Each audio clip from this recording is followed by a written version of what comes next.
एक घने जंगल में कालू कौवा जूही चिड़िया अपने बच्चों के साथ घोंसला बनाकर रहते थे। एक रात कालू कौवा जूही चिड़िया आपस में बात कर रहे थे। जूही चिड़िया कहती है, यहाँ मैंने घोंसला बनाकर अच्छा नहीं किया। यहाँ हमें डर लगता है, जैसे कोई हमें चुपके से देख रहा है। कालू कौवा कहता है, हमें भी डर का कुछ कुछ अनुभव लगता है। मामा, आप क्या बातें कर रहे हैं? डरावनी सी हमें भी डर लगने लगा। इतने में तेज हवाओं के साथ खिड़की खुलता और अपने आप बंद हो जाता। जूही चिड़िया बोली, हमें लगता है खिड़की के कोई पास है। अचानक चुड़ैल खिड़की के बाहर से अंदर देखने लगती है। जूही चिड़िया डरते हुए खिड़की को तेज से कसकर बंद कर देती है। जूही कहती है, हमें बहुत डर लग रहा है। कालू कौवा कहता है, चलो हम लोग भगवान का नाम लेते हैं, तब चुड़ैल यहाँ से भाग जाएगी। दोनों लोग भगवान का नाम लेना चालू कर देते हैं। डर के चुड़ैल वहाँ से भाग जाती है। दोबारा खिड़की का दरवाज़ा नहीं खुलता। वह दोनों लेटकर आँख बंद कर लेते हैं। उन दोनों को नींद नहीं आता। जूही चिड़िया उठकर खिड़की खोलने चली जाती है। तभी वहाँ कालू चाचा खिड़की के बाहर से अंदर आ जाते हैं। कालू चाचा बोलता है, बाहर मैंने चुड़ैल को देखा। चुड़ैल के हाथ में एक घड़ा था और वह घड़ा लेकर तुरंत गायब हो गई। मैं डर के पेड़ के पीछे छुप गया। मैं डर के मारे देख रहा था। अचानक तुम्हारी खिड़की खुलता है। मैं डर के कारण तुरंत अंदर आ जाता हूँ। कालू चाचा कहते हैं, इस पेड़ के पीछे चुड़ैल का एक गुफा है, उसी में वो रहती है। जूही चिड़िया कहती है, कालू चाचा, आपसे पहले चुड़ैल खिड़की में झांक रही थी और दरवाज़ा खिड़की खोल बंद कर रही थी। बार बार हमें भी बहुत डर लग रहा है। रात के 12 बजे वह निकलती भी है। जूही चिड़िया कहती है, यहाँ पर बहुत खतरा है। हम चुड़ैल से कैसे बचें? कालू चाचा कहते हैं, कल हम बात करते हैं, बहुत रात हो गई है। दूसरे दिन शाम के समय जूही चिड़िया घर के अपने बाहर तभी चुड़ैल अचानक आती है और तुरंत घोंसले पर हमला करने लगती है। कालू चाचा तुरंत आते हैं और चुड़ैल के ऊपर बम फेंक देते हैं और चुड़ैल वहाँ से तुरंत भाग जाती है। जूही चिड़िया जोर जोर से रोते हुए कहती है, अगर चाचा आप समय पर नहीं आते तो मेरे घोंसले और बच्चे को समाप्त कर दी होती वह चुड़ैल। कालू चाचा कहते हैं, जूही तुम मत रो।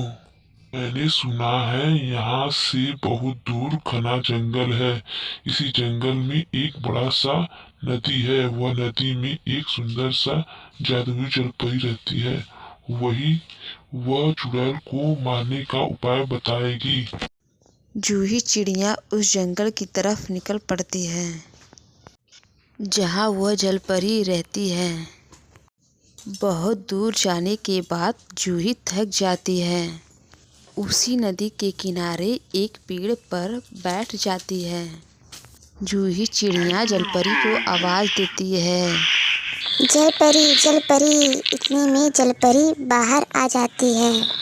जलपरी जूही चिड़िया की सभी बातों को समझ जाती है। जूही चिड़िया से कहती है, जूही तुम चिंता मत करो, सब ठीक हो जाएगा, लेकिन रास्ता बहुत कठिनाइयों वाला है। परी कहती है, चुड़ैल को मारने के लिए तिलिस्मी जंगल को पार करके कमल के फूल में दीपक को चुड़ैल के सामने बुझाना है। उससे वह समाप्त हो जाएगी। परी कहती है, अकेले मत जाना, किसी को साथ में लेकर जाना, अन्यथा रास्ता बहुत खतरा है।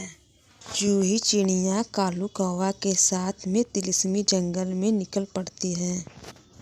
जंगल में बहुत कठिनाइयों का सामना करने के बाद कालू कौवा और जूही चिड़िया मुश्किलों का सामना करते करते वह बहुत थक जाते हैं, लेकिन वह दृढ़ता के साथ आगे बढ़ते रहते हैं। कुछ समय के बाद वह एक पेड़ के पास बैठ जाते हैं।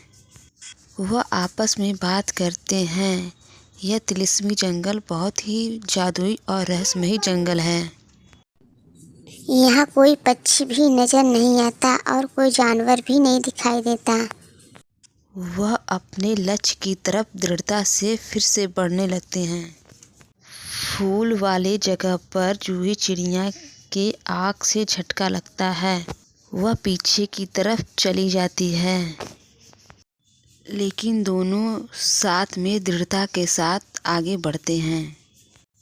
उस आग के बटन के ऊपर दोनों बैठ जाते हैं और बहुत दृढ़ता के साथ उस बटन पर बैठे रहते हैं। कालू कौवा को दर्द होने लगता है, तेज तेज चिल्लाने लगता है, बहुत दर्द हो रहा है, बहुत दर्द हो रहा है। जूही चिड़िया कालू कौवे को दृढ़ता बनाए रखने के लिए कहती है। दोनों चिड़िया दृढ़ता के साथ प्रयास करते हैं और कामयाब भी हो जाते हैं। वहाँ का लाइट बुझ जाता है। फूल अपने आप नीचे उतर जाता है। फूल को चिड़िया लेकर अपने घोंसले पर रख देता है। वह दोनों चुड़ैल का इंतजार करते हैं। कुछ समय बाद चुड़ैल वहाँ उड़ते और चिल्लाते हुए आती है। चुड़ैल कहती है, तुम हमें मार नहीं सकते। चिड़िया कहती है, तुम्हारा जान इस फूल के बत्ती में है। चुड़ैल को फूल को देखकर होश ही उड़ जाता है। वह कहती है, मत बुझाना उस बत्ती को। मैं उस बत्ती को बुझा दूंगी। ए चुड़ैल, तुमने मुझे बहुत परेशान किया है। तुम्हारे कारण से मैं बहुत परेशान हुई हूँ। चुड़ैल की एक बात भी नहीं सुनती। वह तुरंत बत्ती को बुझा देती है। चुड़ैल जलकर तुरंत समाप्त हो जाती है। कालू चिड़िया और जूही चिड़िया अपने बच्चों के साथ खुशी खुशी अपने घोंसले में रहने लगे।